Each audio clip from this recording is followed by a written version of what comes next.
Welcome to another episode of Digitals in a Cruel World. I'm joined today with my co-host Ryan Piercy and John Toon.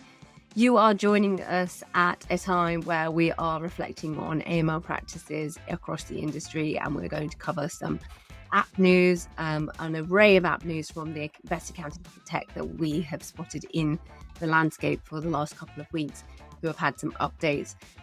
If you've never joined us before, you can, of course, listen to the back catalogue of episodes that we've accumulated, or you can subscribe to our YouTube channel. There's a number of shorts that we're publishing where you can catch the snippets of different features and interviews that we've covered over the past 3 years that we've been in operation, almost 3 years. Before we go into today's app news, I will throw it to my co-host just to see and check in on how they're doing. Ryan, how are you this week? I am good. I am very warm. Summer has actually come and kind of hit at least the south. John's probably still freezing wearing multiple layers up north, but down south it's very warm, especially where I record, which has become a bit of a hot box. I'll try and ensure I keep my clothes on for the recording, more for your sake, Indi, than anyone else. I am not worried about that, Ryan, because to be honest, the colour of you is starting to blend into one giant colour of sort of orange and red, beautiful not pastel tones. What is it? Like, the boiling sun of some kind. And like you said, joined by John Toon from the north, who is ever like waiting for the what is it? Winter is coming. Right, John? I'm still, we're still in the third ice age up here, so I'm just waiting for the glacier that's slowly moving past the window here to sort of finally melt. One day we'll be out. I'll be out foraging for, I don't know, wild mushrooms or something in the not too distant future. And it's funny, John. I actually I don't know what people think about me, but it shows like a lot about maybe the friends and what they do think about me. Two of my presents this year were, one was how to grow my own mushrooms, not the adventurous sort, just actually the ones that you can eat. Nice. And then another one was a foraging and cooking course. Oh, very good. That sounds pretty cool. Is there a lot of places to forage where you live? I don't know. God, I've never been. As if I would. Come on, you can forage in your back garden. You've never been to the countryside. That's actually true. I can forage in my back garden. One day I found potatoes there, and I honestly thought they were some sort of weird, freaky, bizarre. And I thought, This does back up the story we've created over time of you having the biggest garden in the whole of the area. Just you've got like a whole party bunker down the end. You've got a vegetable garden now. Yeah, I do. I found potatoes. I found some sort of tomato plant, and one time I found raspberries in one pot, which was lovely, and blackberries, and they were nice. I ate those. And that's it. I still haven't gone into the bunker. I spoke to John about it earlier, and I said I don't do it. I just look at it from afar and say, people come around and say, "Oh, can I go in there?"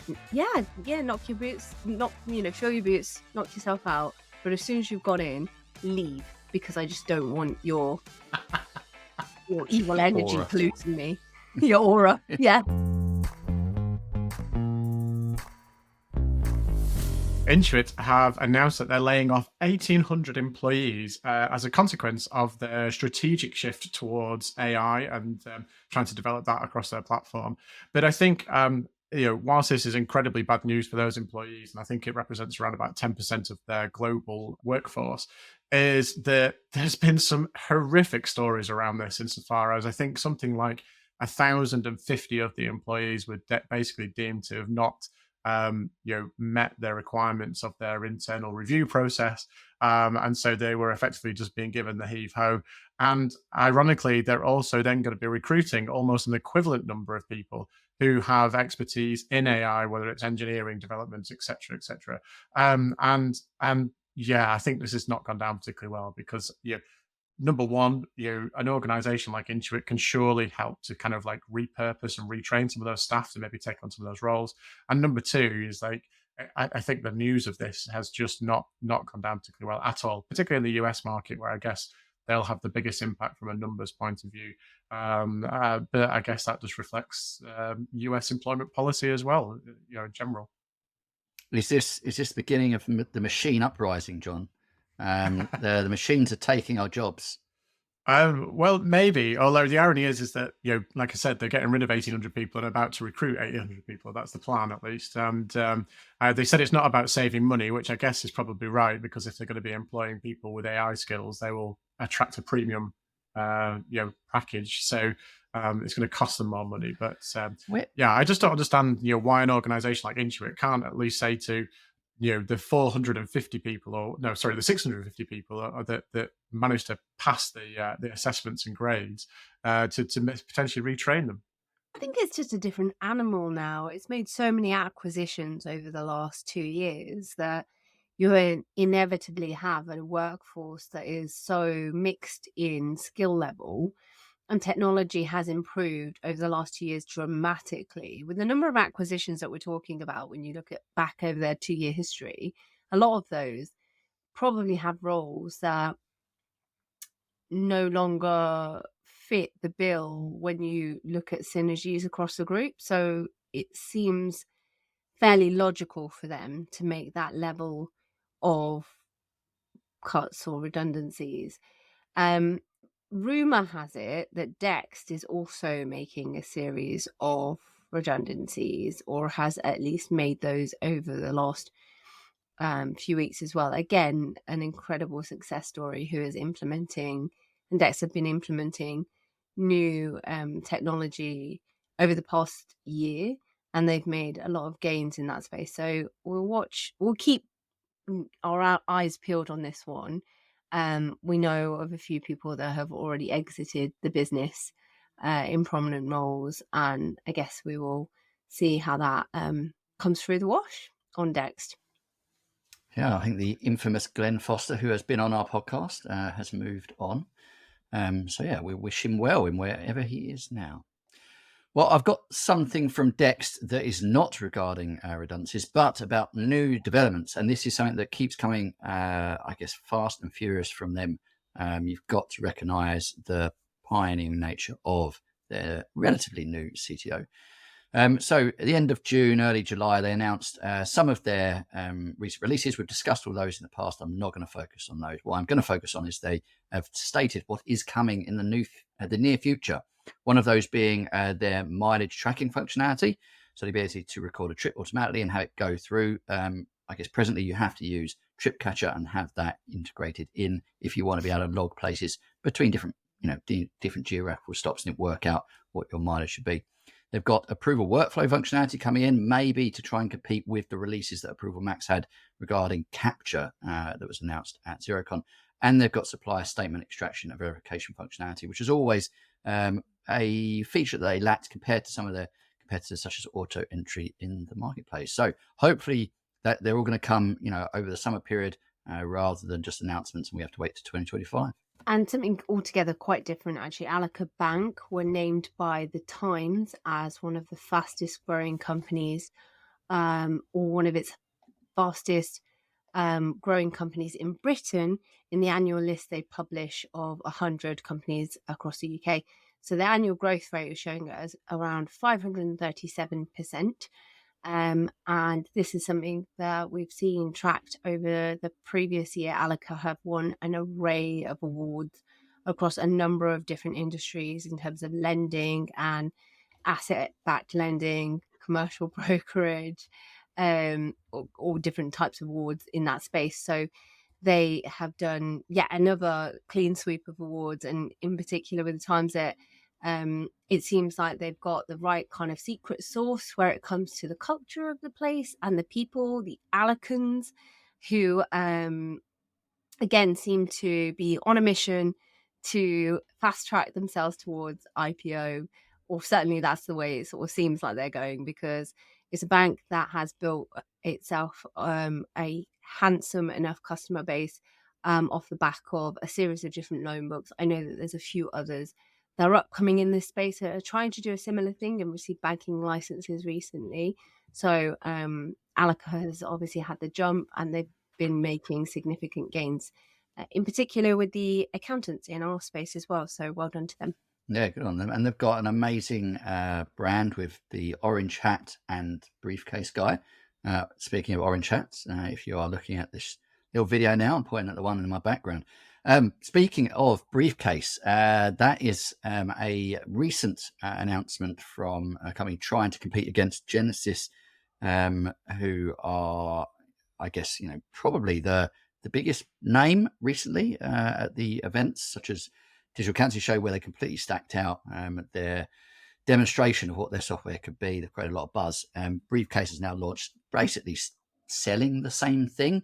I don't think it has fully hit the market. I think it's a pre-launch, but they are contacting a lot of accountants. I know they've contacted us at Scrumland saying about what the system can do. Key features being automated data entry. So the AI model is extracting information directly from the receipts invoices, meaning you don't have to, I guess, type anything, similar to what's already in the marketplace. Intelligent categorization, looking at the advanced machine learning algorithms to select where the invoices should go. That's probably advancing a bit beyond, very similar to Genesis, but beyond, I guess, the traditional ones where you have to plug a code in first and then it'll remember that and copy it. This is actually trying to assign what it is based on the nature of the transaction. It's also talking about automatic bank reconciliation based on the nature of the transaction. So I'm not entirely sure if you're going to have the bank transactions in there with the invoice capture, or whether it's going to try and pull that and push it marked as paid based on what it's seeing from a bank feed. As it's not fully launched, it's probably, we're going to have to wait to find out. I guess, a lot of these products are potentially going to disrupt, the likes of Dext that we just talked about and others in the market, in terms of maybe offering a new way of dealing with, bookkeeping, transactions, accounts payable, and all that kind of stuff. And I guess leading on from there, I've got some other news from another product that's launched in the market, trying to disrupt the bookkeeping space. Pinvo have raised £4 million, and I've been fairly sort of, in the dark for a while, and they've sort of just launched into the market to try and offer a service, both to accountants and to SMEs direct, to try and help with that bookkeeping side. And they reckon that they can reduce costs by 40%, and not just 40% of UK costs, but 40% of offshore bookkeeping costs. So that's quite a stat if they can pull that off. The platform, from what I've seen, looks reasonably slick. Difficult to say in terms of like how it actually works because I haven't tried it out, but it allows you to sort of track the status of bookkeeping month by month and gives you an indication of whether there are items missing or if it's if the bookkeeping is incomplete for a particular month. And that looks across the whole gamut of purchases, sales, bank reconciliation, etc.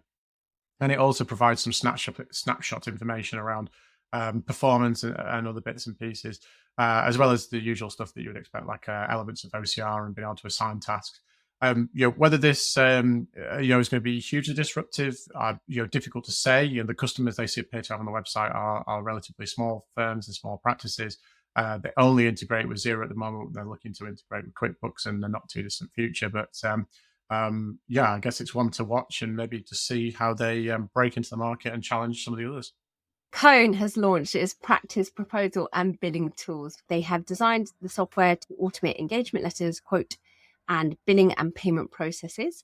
The founders have specifically targeted those in the small accounting and bookkeeping space. And this is obviously a space that has been a little bit quiet for the last few months, because most of those that were in this space have been acquired.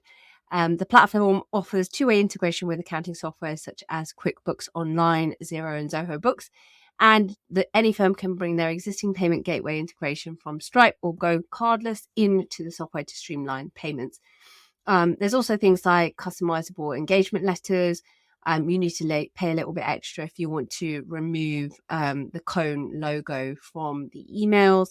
But the pricing starts around £6.41 a month per user for the essential plan. And that has unlimited clients, unlimited proposals and templates. And then if you want to automate invoicing, automate payment collections, anything in the sales pipeline and client reminder features, then you need to pay £8.83 a month per user. So they've also taken the time and care to integrate with several anti-money laundering solutions so that you can make sure that that's within your workflow as well. And there's also client management capabilities in the same way that you would have a CRM system. So the Cone has sort of entered the market at a somewhat different time, given that we've seen some announcements yet to come to fruition with Pixie in the marketplace full force. And we had an interview with Pixie in the last couple of podcasts with the lovely John too.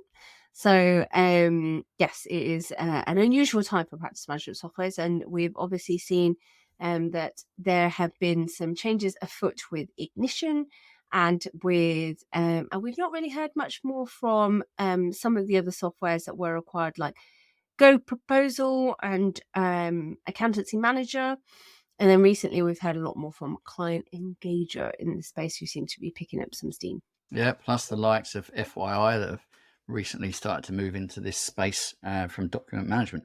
I'm intrigued at where Cone's going to place themselves. They've definitely got about this the right way. They've been involved in the early adopters. They've been asking a lot of questions of the accountants, that I guess would be early adopters or pioneers of new tech.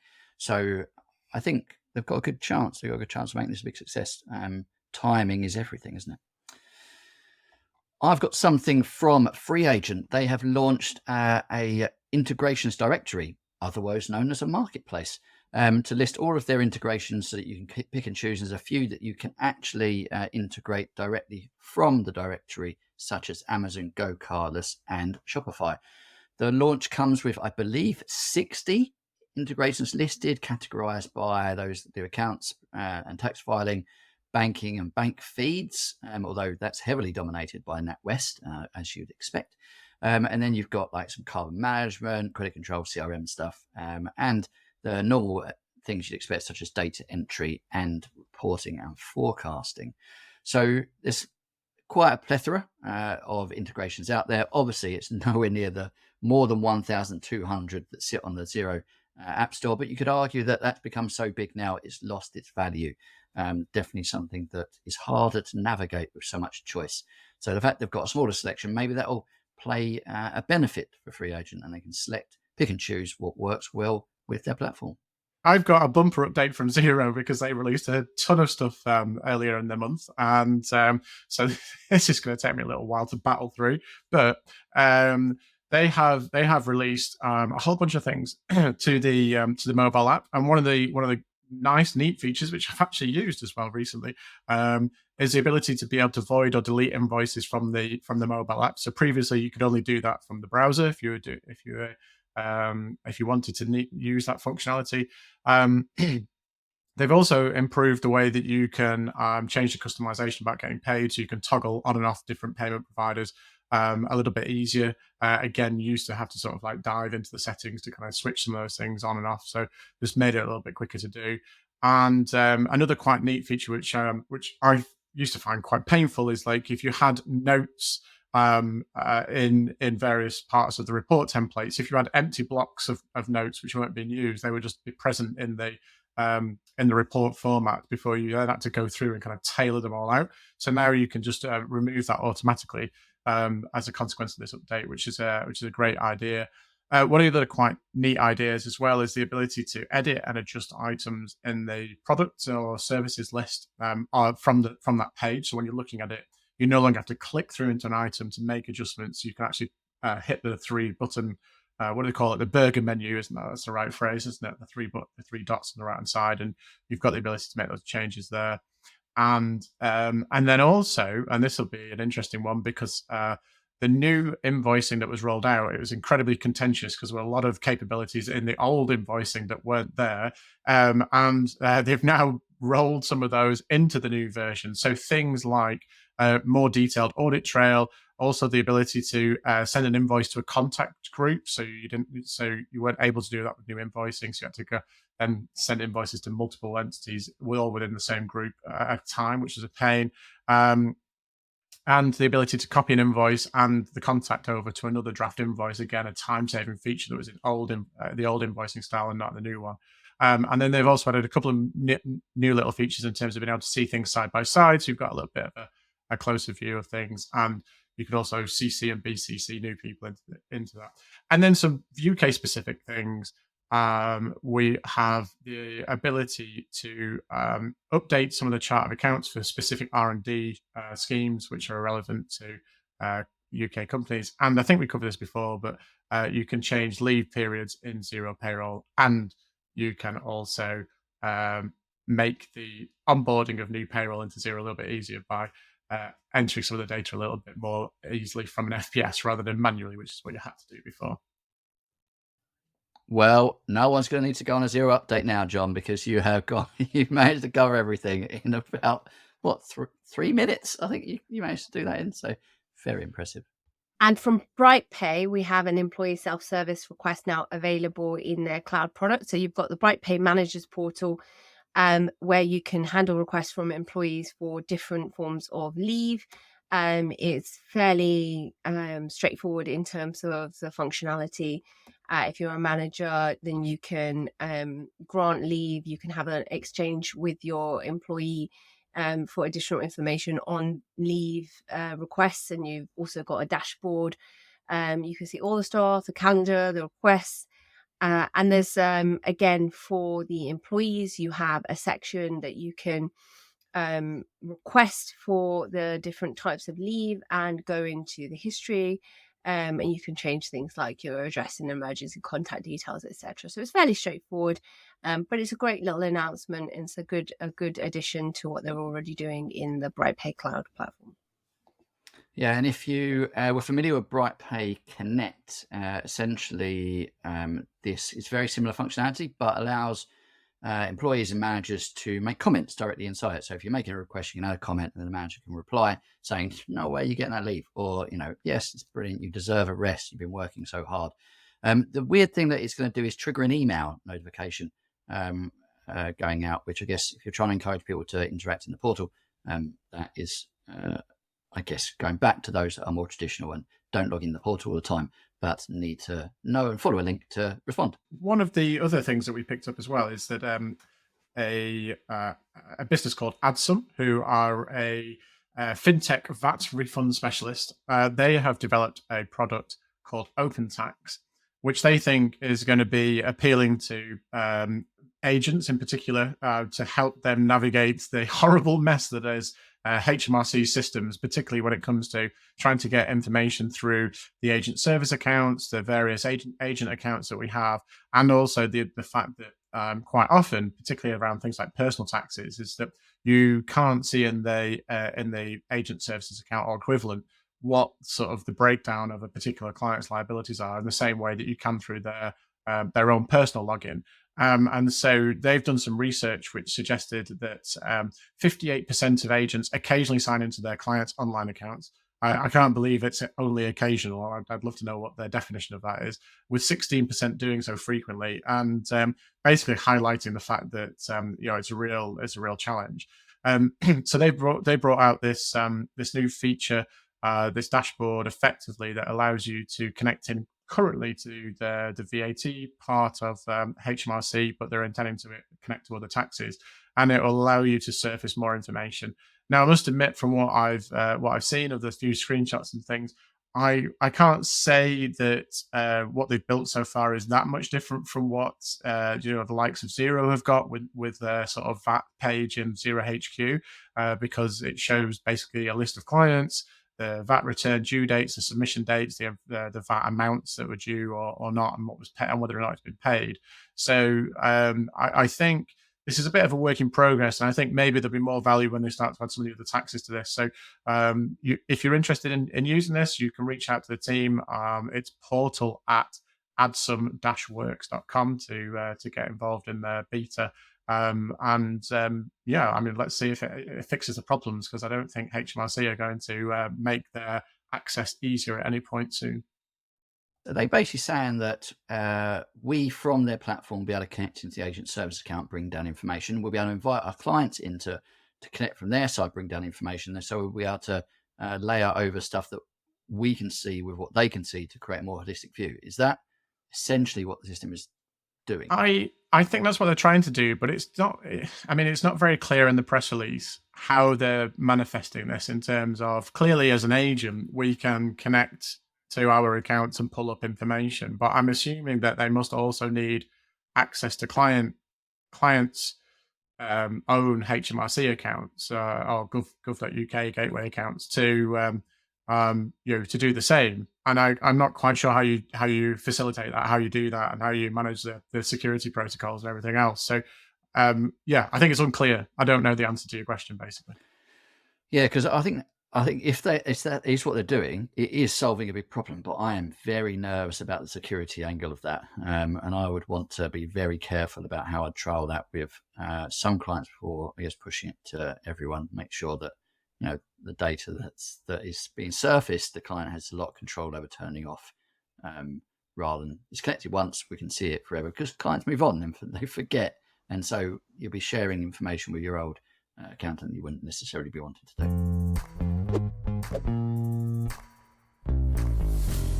We are back with Kevin Fitzgerald from Employment Hero to talk about their HR offering. What I'd like to ask Kevin straight off the bat is the integration, that all in one through system, from when you're onboarding a staff member, managing their HR experience, doing their payroll, through to pushing the information into the finance system or to HMRC. Is that your USP? Is that your biggest differentiator? Or is that just what you now look at as the core of the product? Yeah, it is, and it has been, and you can see in the market, like, people are fast following though. So like we got to keep on our toes and actually think about what else we can bring to SMEs, and we're seeing that now from the perspective of businesses internally. They're on top of, I guess, the structure of like their HR strategy internally, and that could be something like people and performance management and or onboarding or recruitment. Like, they can actually get the data like pretty quickly as to where they stand, and bringing that together with the payroll side, which is very much, from my eyes, the way I say this, that's the compliance perspective, and making sure people are paid accurately and pensions are paid properly, and really understanding like all the costs in the business, and being able to use the payroll engine to run reports to give you information to advise. We're seeing that change with HR professionals as well, really starting to take a lead role. And even a small thing that I keep a track of is a trend of the title that HR professionals have. You can see people and culture leader has popped up over the last 10 years. And like, that kind of dictates a little bit of, well, this is the type of business we are, and they are likely to use, best in class technology. You talked about head of people and culture.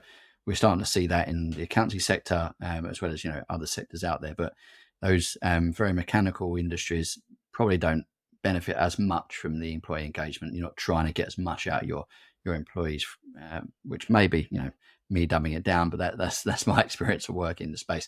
But one thing that this does allow is that as accountants, we can now look to offer HR advisory if we're using a tool such as Employment Hero. The challenge from our side will be that we are, through HR advisory, I guess, looking to provide more of an experience, to some extent support, but an experience, whereas payroll is very much compliant. So there'll be separate teams. So where accountants or HR professionals are looking at this, is it that you have two separate teams delivering this? You have a payroll compliance team and a HR advisory team? It is a totally different skill, but a totally different conversation. I think, we start to blend them, and you start to come up with payroll advisory, right? Which is another step, right? And I don't want to go there in this conversation, but I do think as clients start to lift their head up and think about the people strategy in their business, I do think that's a new conversation that they're starting to have, and that's where we're seeing the transition to people and culture managers and leaders, and the change in dynamics over what that department actually does. The client, like, HR advisory for me can mean many different things, and in its basic format, like we've got a tool called Hero AI, which you can have a chat to. Like you can log into Employment Hero and it will scan all of your policies, and it's very, very basic in terms of comparison against HR advisory. So some clients are looking for basic tools like that. Others are looking for, sit down with a professional like an accountant or a HR advisor and say, hey, where do I go from here? Like, I've got 50 people. We've added 15 in the last, 10 months. I don't think I've invested a lot in, L&D or professional development, or we've got some exposure in this department. Like, how do I deal with it? Or there's a change of government, and what happens if there's a change to the some of the rulings that impacts SMEs? And I think that would be a big trigger point for, I guess, people looking for HR advisory. But I do think, Ryan, that there will be, it's two separate departments. Yeah. A lot of what accountants have been doing recently is looking inward and going, okay, I've got these team members that are, I just guess, costs at the moment, right? So our IT team, the HR team, where they're just a cost of the business. How can we generate some income from that? Similar with what I guess people have been doing with creating digital transformation teams. They've been taking these individuals that had to support their cloud products, and they're going, okay, generate some income by advising clients. I guess the takeaway from this is that you can start to do that inside your firm if you've got a tool like Employment Hero, because you can bring in your HR team, especially if you're using it internally, and then advise your clients taking that forward. The critical thing for me is that if you've got the right tools in place, it enables you to deliver these services. And it's something that, Employment Hero enables. I was going to say, how was the Aura lady or man? Oh, God. Oh, my God. You have no idea how many people absolutely loved it. You just cannot believe how many people came up to me and said it was the best thing they'd done. It was such a talking point. And I think that was the whole point, right? Is that people were showing each other their auras, they got talking, and they were like, surely you can't see your aura. That's the whole point of it. No. You can. If you go far enough north, you can see aurora. Yeah. Okay, guys, you were invited to my birthday, but John forgot, and Ryan, you couldn't make it for good reason. But the fact is, you don't want to know about your aura, don't come near me, okay? Do you need to stand with the sun towards your back? Is that how you see your aura, or someone else sees it? She had a device. I told you she had this. It's a shadow, John. Device, and it was really cool. Honestly, everybody had a device. Made by NASA. Was it like a Ghostbusters thing? Yeah, it was, John, and everyone loved it. And you're not going to cross the streams. You're going to know how your aura looked. Indi, what color was your aura? My aura, that's a really good question. My aura was a lot of indigos, a lot of blues, and some really dark purples in there. And then there was like just a bit that was more above my head was all kind of like white. Sienna's was totally different from mine. And then we had an aura where we did a picture together, and that was so beautiful. Do the colours mean certain things? So what does the purpley blue colours mean? Oh my God, she said I was the smartest person she'd ever met. I think she must be right, guys. I think she must be right. I'm so like... so she's a suck-up. That's what makes it good. Stop! You just can't keep on dismissing it until you've done it, and then we can talk on an open, even playing field, but you can't just dismiss it. So, and when she took a picture of your auras, did she just have like one of those little glass pyramid things that you use for splitting light? Is that what she had? You mean a prism? A prism, yeah. John trying to talk science. She just had a prism in front of the camera lens. Oh, look at your aura. Doesn't matter anyway. You missed it. You missed my birthday. You forgot my birthday. I did miss your birthday, and I'm very sorry about missing your birthday, and I'm sorry about not sending you a message. So perhaps you guys caught on LinkedIn recently, Jordan H., who is the founder and CEO of That Works, which is a Shopify agency, Shopify Plus agency. They had 36,000 stolen from their bank account overnight. One transaction every minute for 3 hours each for £200 with a virtual card from Revolut. And even though they had two-factor authentication enabled, they said that the money is pending in the account, but Revolut have pretty much said that the money has gone. We're due to talk to Alex Falcon on this episode about her experience, given that recently she had a similar fraudulent event occur with her practice. And we've also seen Tom Herbert cover recently in one of his articles that this is a rising trend in the space where we're seeing more fintechs cutting corners perhaps on AML.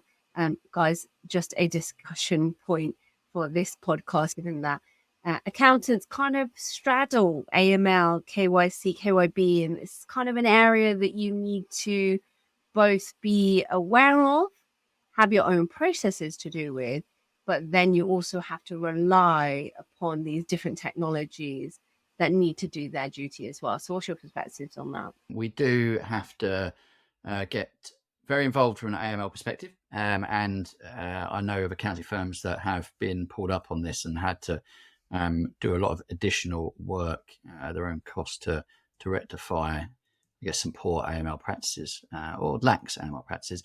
And I think that you're right. It's created risk, like going down this route of like fast to market apps that are in the banking payment space, where fraud risk could be high. The risk of fraud could be high. Trying to navigate that effectively while also developing quickly to compete against others in this space, it must be a big challenge to do effectively. And it's, I guess, our job as those that are digital advisors to keep our ear to the ground, keep our eyes open, and ask the right questions. Something that has been a problem for quite a while is that accounting firms adopted tech while not really investigating the security measures of those apps in depth, and that is something that is now at the forefront of accountants' minds as they are looking to bring in tech. So if you are a developer, make sure your security is robust. You will be asked about it, and it is something that is now a lot more important to accounting firms through their adoption. I think it's an interesting challenge because the fintechs, as you say, Indi, are there to there to challenge the incumbent banks who've been around for a long time, have had their own issues around compliance with AML requirements, amongst other things. But I guess if you're talking specifically about Revolut, which is where these two instances that we've identified have come from, they are the most successful sort of fintech challenger in terms of like revenue and performance. You've got to bear in mind that they're not a bank and they've been struggling for 2 years, if not longer, to get a banking license. I think that's indicative of the FCA's attitude to them. And the FCA have, on more than one occasion, highlighted the fact that they've got weak controls around their procedures, particularly around AML, fraud management, and things like that. And so, personally as an advisor, and professionally as an advisor to our clients, we've never recommended Revolut for business to our clients. And they can make their own choices about choosing to use them, but we've never suggested that they should go there when they've asked for an alternative, simply because of the reputation. And for us, the reputation of the products that we recommend to people reflects on our reputation. And if we were to make a recommendation that someone goes to a particular fintech and then they suffer an experience like this, then it always almost invariably comes back to reflect on us. So yeah, and I've spoken quite openly about the fact that particularly Revolut, but other fintechs as well are not ones that I would particularly choose just because of highlighted weaknesses by the regulators. And until there's an improvement, that's a big issue. And I think maybe touching on what Ryan was talking about as well is that there is this misconception amongst the fintech challenges that they're all banks with banking licenses, and they're not all banks with banking licenses. And it makes a big difference when you do suffer a fraud like this, because the banks are responsible, fiscally, amongst other things, to reimburse you unless you have definitely, as a customer of the bank, done something fundamentally wrong. Whereas some of the challengers who are not banks with banking licenses do manage to sidestep these rules because they're not legislated for in the current regulations, and so they're not held to the same level of account. So that is something that is quite often forgotten. It's a very good point. And I guess that is a nice segue to our interview with Alex on her recent experience, and also our recent experience looking at some of the applications in this space. So we would always recommend that you do your own diligence as well. But in the meantime, we will keep you posted on the information that we have on some of the technologies that we're reviewing, and over to Alex and her experience on her recent fraud case with Revolut. Yeah, I guess like the Revolut thing was like a whole, massive issue for me, because, I just genuinely thought I was talking to the fraud team. I know there's lots of opinions about it, but, it is what it is. And it wasn't good. I'm unable to recover the funds. But one of the main things about this whole tech is that one of the reasons I'm unable to get the money reimbursed is because of a selfie verification, which I am unable to receive any type of confirmation or clarification or anything from Revolut itself. And I deleted the app, so I definitely 100% didn't give it, and we're struggling to get that evidence from them. So that's kind of like quite a scary thought that people can actually use facial recognition fraudulently to access areas on different apps. So if it can happen with somebody like Revolut, it's going to happen with multiple apps, and so many people have implemented facial recognition now.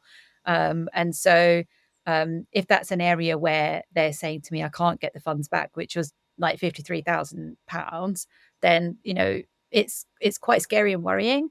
That technology can easily be bypassed, and there are people out there that can hack that. And it's getting bigger and, more wild, essentially, where people can, bring in that, that high level, scamming, essentially. So, I mean, I'm struggling to get any kind of funds back. The financial ombudsman are massively behind. Still haven't had my case even looked at.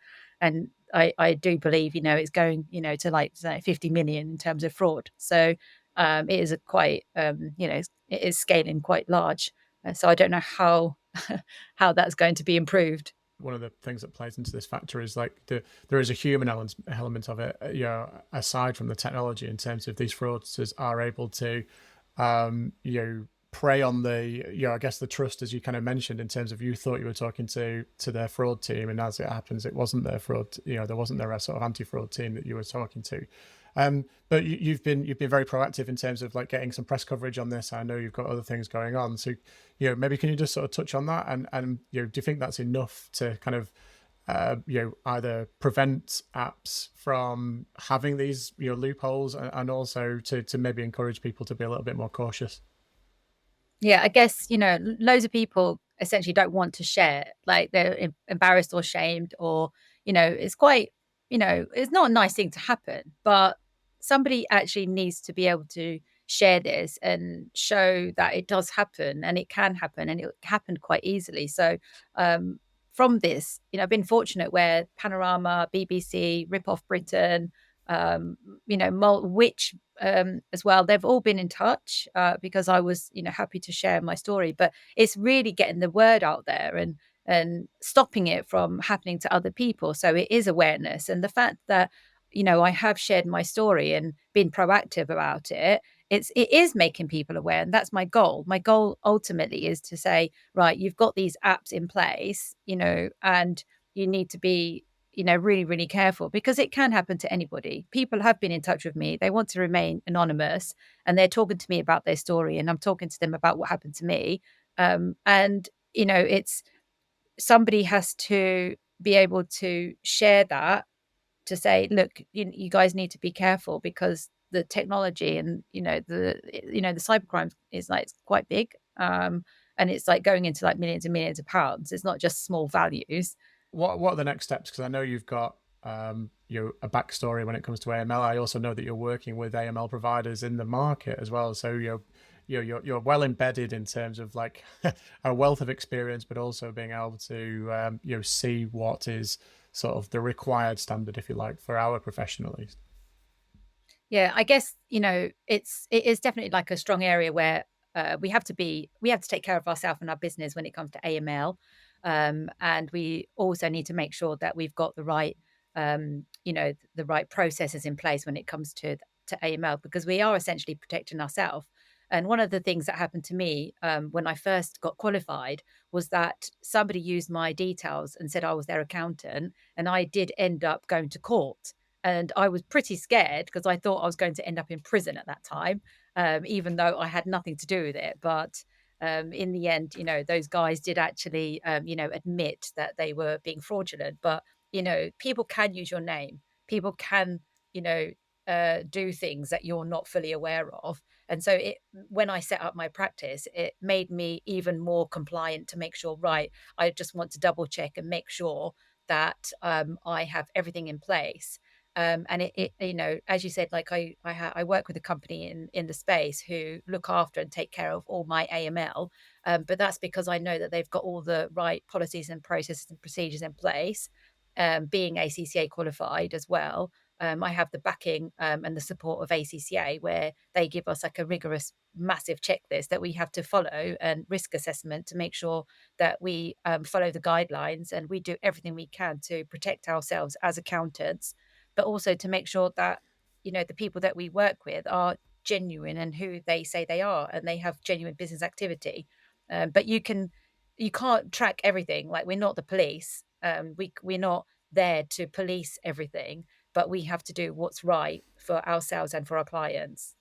Yeah, absolutely agree with you, Alex. And I think that that's one of the reasons why we wanted to cover some of this subject today, because we work with a lot of different app techs in this space.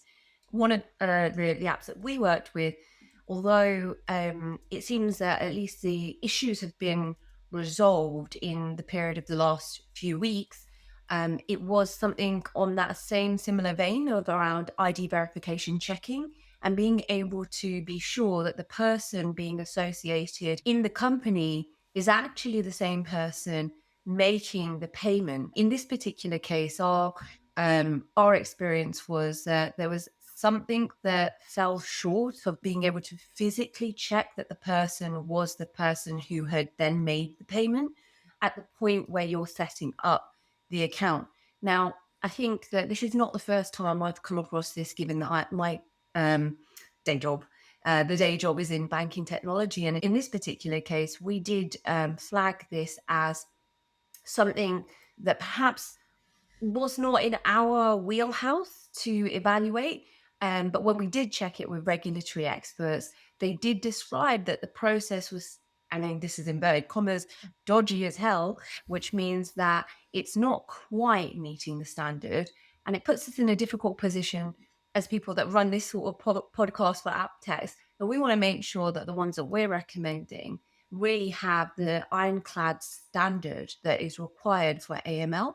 I'm quite curious if you could then, as accountants, describe what you're expecting and what sort of checks and balances you would expect of some of the fintechs that you work with, the apps that you work with, to recommend that should be something that other accountants check for as well when they're evaluating what tools should be in their app stack.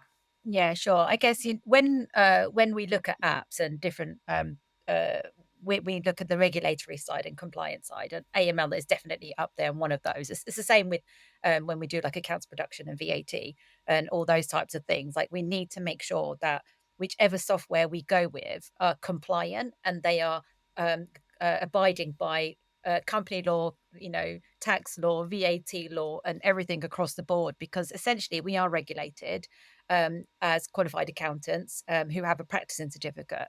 So when I look to see what that product actually does, then I would want to know that they have got all the security measures in place, because I'm trusting in what they're doing as a product. If they're selling AML software, then essentially I'm then expecting them to have the security in place to make sure that when I use that product, that I'm using it safely, that there's no data breach, that they're abiding by all the laws that they're supposed to be abiding by.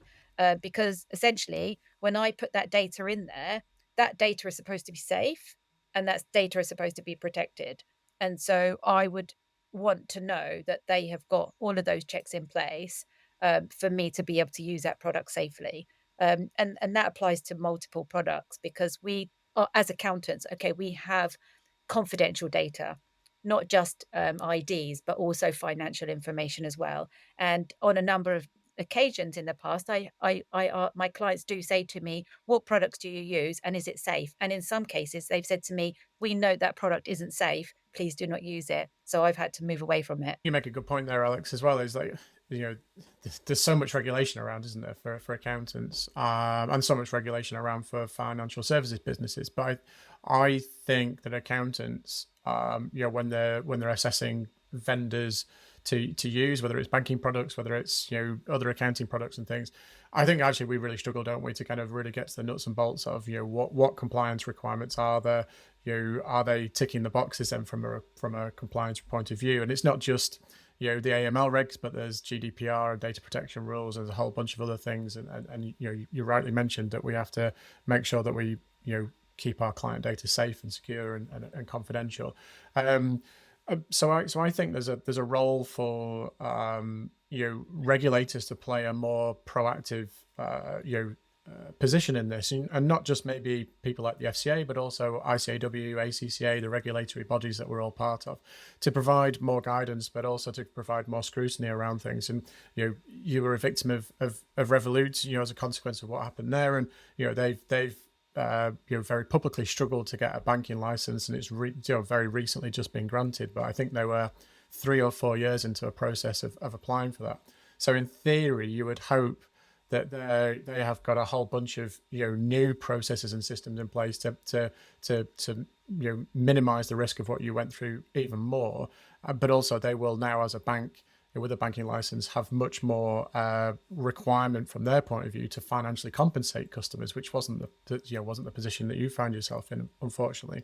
But we know that we have this 2-tier system, don't we, in banking in particular, where you can have a banking license or you can have an EMI license, which is where people like Revolut and Wise and others have effectively been operating. And I don't think many people really comprehend the difference, do they? No, yeah, exactly. And I guess, it was a bit of a shock for me to see and know that Revolut were on the way to getting their full banking license with restrictions. I guess it's something that I'm going to, continue to push my story because essentially, they didn't refund it or reimburse it and they won't give the evidence. So obviously that's really frustrated me. So, there's going to be lots of situations that if people see or apps see that people like Revolut can get away with it, then they're going to do the same. And so there's going to be more companies out there that are not going to be trusted, or I definitely won't be trusting them. So, it has pushed me more towards using, more high street banks. Again, I know you have fraud in there, but the figures and the stats are just not as high. And, I've had calls and, from them, and they give you, like, they ask you for a phrase that you've given them in the past, so it's a little bit more secure. I guess Revolut will probably do something similar. I don't really know, but I guess it's just about now. Obviously, I'm definitely way more cautious. Did a whole load of stuff within my business and my personal life to change things to make it more secure and safe as much as possible. But there's only so much you can do. That I'm still going to be at risk, and so is everybody else. And I guess I just want to highlight that. And the banks and the banking licenses, it's again, are they going to do the things that are going to protect us? So Revolut had, they're responsible for protecting my funds and they didn't. And so they got away with that, I think. They just allowed people to come in and just take it, and they're just not taking responsibility. And I guess lots of apps will essentially do that. Yeah, I don't think you were alone in that experience. Actually, there was another case that was on LinkedIn. I saw a business owner who was defrauded, a series of micropayments taken throughout the course of the evening. amassed to, again, probably around 30,000 in total for all or thereabouts. So what I'm really curious about now is obviously, how do we evaluate the different technologies that are out there? What do you look for in some of the apps within our space for what processes they should be adhering to, what you would expect to hear or see from an AML perspective as a minimum standard? My contribution to this is only that I think that there should be, like FirmCheck have done, a valid camera check that you can actually see, or there has been eyeballs on to see that the person is the person linked to the account that's been set up. Yeah, I guess, firm check is a really good example of, how AML should be done. And that's why I've brought that into my business, because they've basically got it right. So, they've got all the checks in there. They've got the risk assessment. They're working with, the with legislation, like with the accountancy bodies, essentially, to make sure that they've got everything in place. And so I know when I've gone into that system and I've done my checks, like my testing, to make sure that that person is who they say they are. Like I'll do, I've tested it with friends, etc. And we've gone and checked the whole entire process to make sure that that person is who they say they are, and that ID has come back through again. So I have to then check it all to make sure that before I send it to my clients, that it's going to be correct and accurate, and I trust that information is going out accurately and correctly, and that there isn't anything going on or any dodginess going on in there. Because again, I have to protect myself, as I have to protect my practicing certificate, and I have to make sure that I don't have that type of, I'm hiring or working with the wrong people. That's the goal. Is I need to work with people who are genuine, who have a genuine business, and if the AML process is telling me that that person is who they say they are, I'm going to trust it. And that's what I would need to look for in that product. I'm placing trust in that, what they're doing. If that situation doesn't work, and essentially I ended up signing a client up, that is like a fraudulent person or whatever, or there's like money laundering risk, I'm ultimately still responsible as a director and as a practicing certificate owner. So I couldn't then say, oh, by the way, I'm going to go to the AML partner and say it's your fault. It's absolutely not. But it's going to make me super stressed about the fact that I picked that product if they're not doing what they say that they're supposed to do. You know what, Alex, I completely agree with that. And I think, my feelings on this situation are, when we talk about AML in the accounting landscape, and I think about our, I'm obviously work in a larger firm than you. And so I have less accountability, but different types of accountability. We've got a money laundering reporting officer, we've got a deputy MLRO as well, and I know that they are personally at risk if we allow something through that is inappropriate, and then we don't report our suspicions of fraud and things. And yet you reflect on that and then see these instances that we've seen with yourself and others, where there seems to be no personal accountability or no financial accountability for these problems. And I think that's, for me, one of the things I would like to see more of, is that consumers of products should not be financially out of pocket if they've got a genuine case and they have been defrauded or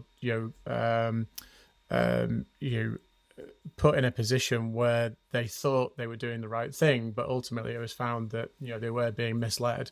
And that comes down to regulators. And I think the other thing that comes into this as well is that I think people like ACCA and ICAW and others need to be much more clear with their members in terms of these are the risks, these are the things that you're potentially exposing yourself to, and providing more education around products in terms of being able to vet them and understand where the risks do lie, because I don't think there's sufficient information out there for people who have got, as you said, as a business owner, have got 1,000,001 things to worry about, and trying to get across absolutely everything is almost impossible. Thank you both so much for your perspectives on that. And again, in view of the fact that this podcast interview was prompted or inspired by at least our review of a series of different payment apps that are out there. Holler to those that we found a really great process for AML with, who are obviously diehards in this space. You know them, you love them, the likes of Teleroos and Nook. And I think that we really are pleased that there's so many new apps coming into this space that are able to then up the game for all of us. And hopefully, compliance being a cornerstone for accountants, we will continue to make sure that we evaluate the different apps that we work with and look at this as something that is in our wheelhouse to talk to you about. Thanks, everybody. It's been really enjoyable. Thanks again for joining us on today's episode of Digitals in a Cruel World. If you haven't already done so, please could you subscribe to our YouTube channel, or maybe subscribe to any one of the podcast channels that you listen to this podcast on. Or if you haven't already done so as well, join our Digital Disruptors Network. There is a systems advisory community, a small corner of the world, who are all joining together and learning more about the different apps in this space. We call on them, and we're able to obviously build more of a community around this, and we want to do some bigger things with the community as the year goes on. So if you're curious, you're interested, reach out to us. If you've got any feedback on the podcast, then we always welcome your feedback. And the other final thing is thank you to all of those listeners who actually take the time to inform us of their latest news, to sometimes even inform us of other things that are going on in the space. We're always curious to find out more about your experiences. So if you do have something you think is of interest to all of the other listeners in the accounting tech space, reach out to us. You can find us on LinkedIn, you can email us, and you can go via the website. So any which way you like, we are always open to your perspectives and points of view. Thanks very much, and we'll catch you on the next one.